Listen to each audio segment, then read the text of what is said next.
Pas d'adhésion de l'Ukraine à l'OTAN tant que le pays est en guerre, mais l'Alliance continue de soutenir le pays face à l'invasion russe. La loi sur la restauration de la nature survit au vote au Parlement européen. Le texte passe par une petite marge, mais il va pouvoir poursuivre son parcours institutionnel. Le romancier franco-tchèque Milan Kundera est mort à l'âge de 94 ans. Il a marqué la littérature mondiale avec des œuvres comme La plaisanterie et l'insoutenable légèreté de l'être. L'Ukraine n'est toujours pas invitée à adhérer à l'OTAN malgré les appels insistants du président Zelensky. À défaut, les pays du G7 se sont engagés à apporter un soutien militaire sur le long terme au pays. Pour l'Alliance Atlantique, la guerre doit d'abord s'achever avant une adhésion de Kiev. Une procédure simplifiée permettra cette intégration à l'OTAN. Ukraine is now closer to NATO than ever before.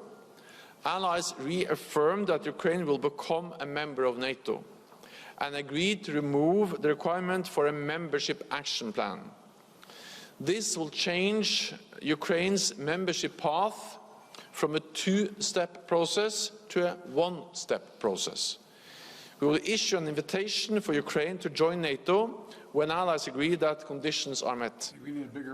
Volodymyr Zelensky a tenu plusieurs entretiens bilatéraux et a martelé pendant ces 2 jours de sommet sa volonté d'obtenir un calendrier d'adhésion de son pays. Я не змінив свою точку зору. Найголовніше, що ми однаково розуміємо умови, коли і яким чином Україна буде в НАТО. Може, не всі деталі хтось комунікує, але тим не менш для мене було дуже важливо, що це залежить від безпеки, що є однозначність в тому, що Україна буде в НАТО, що ніхто не буде членством в НАТО торгувати з будь-ким, що це буде реальне політичне рішення, засноване на безпековій ситуації в Україні. Autre sujet clé de ce sommet, la Suède qui devrait prochainement intégrer l'OTAN après le feu vert de la Turquie mettant fin à 14 mois de blocage. Le Parlement turc ne devrait pas ratifier cette adhésion avant le mois d'octobre.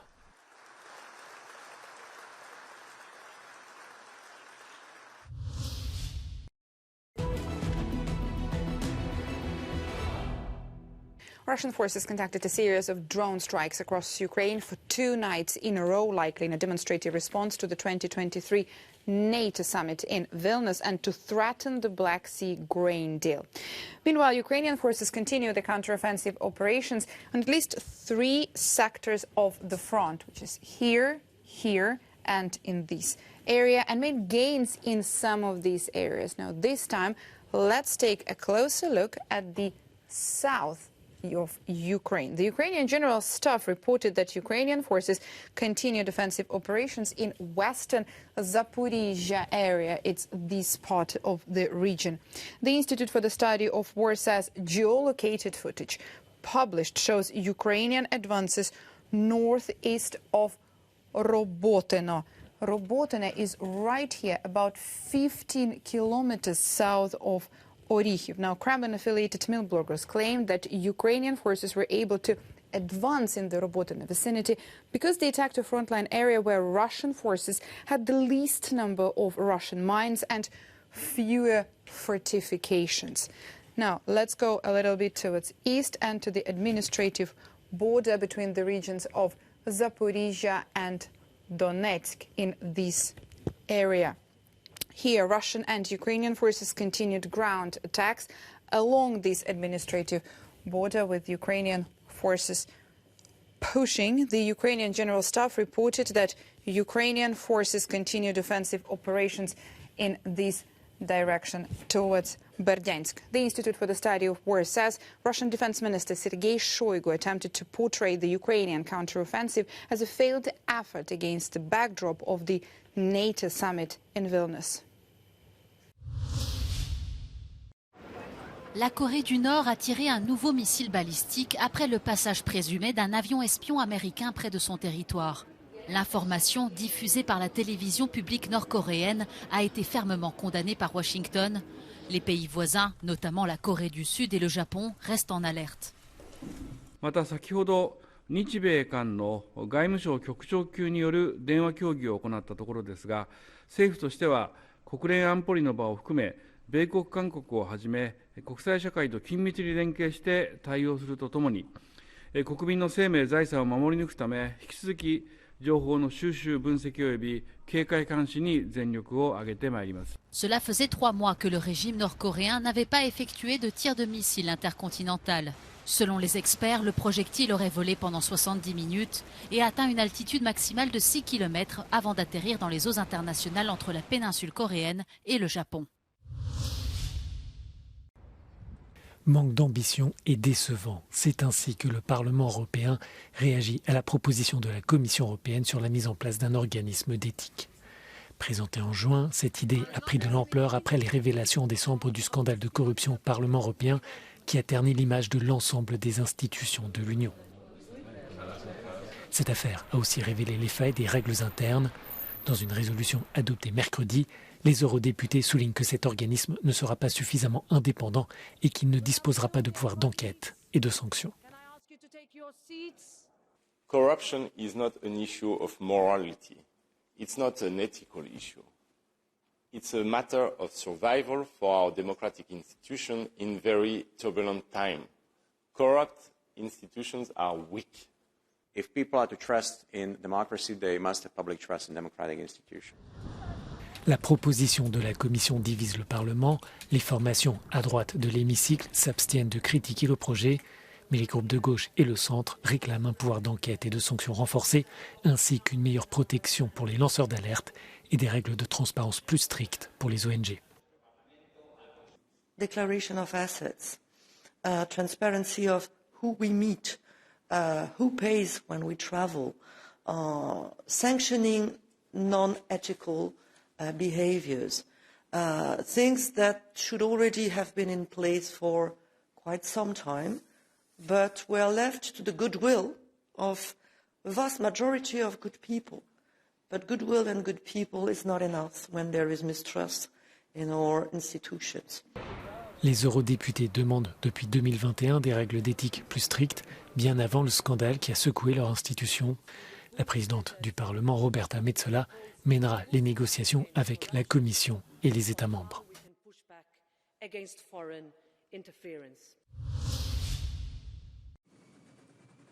Après 7 années de hausse, le nombre de personnes souffrant de la faim s'est stabilisé dans le monde en 2022. De modestes progrès qui ne seront pas suffisants pour atteindre l'objectif d'éliminer la faim en 2030, selon 5 agences de l'ONU.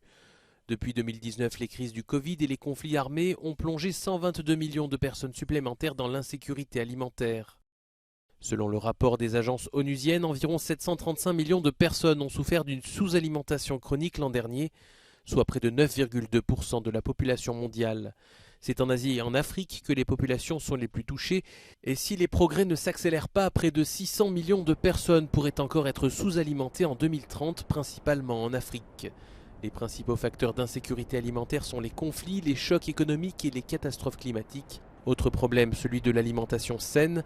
En 2022, plus de 3 milliards de personnes n'ont pas eu les moyens de s'offrir un régime alimentaire équilibré.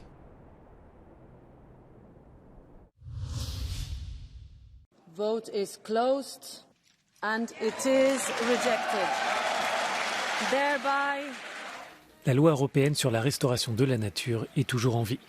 Les eurodéputés ont exprimé mercredi leur satisfaction à l'issue du vote. L'objectif est de restaurer 20% des zones terrestres et marines dégradées dans l'Union.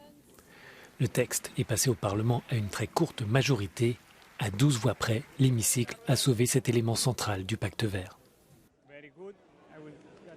La importancia de esta ley es porque tenemos unos ecosistemas degradados. No todos, pero gran parte. Ríos, humedales, turberas, bosques. Son muy importantes para el equilibrio en la vida en el planeta y muy importante que Europa sea pionera y decisiones que hemos tomado a nivel internacional las cumplamos aquí para que después podamos dar ejemplo en el mundo. Les chrétiens démocrates du Parti populaire européen ont mené l'opposition à cette loi. Ils ont tenté de rallier une partie des libéraux sans succès. La loi sur la restauration des écosystèmes poursuit donc sa route institutionnelle avec 336 voix pour et 300 contre. Mais le texte final est fortement édulcoré avec 136 amendements. Abbiamo evidentemente perso un'occasione per scrivere un testo che permettesse una transizione giusta ed è quello che il Partito Popolare continuerà a combattere per far capire che la sostenibilità ambientale deve essere accompagnata anche da una sostenibilità economica, sociale e produttiva.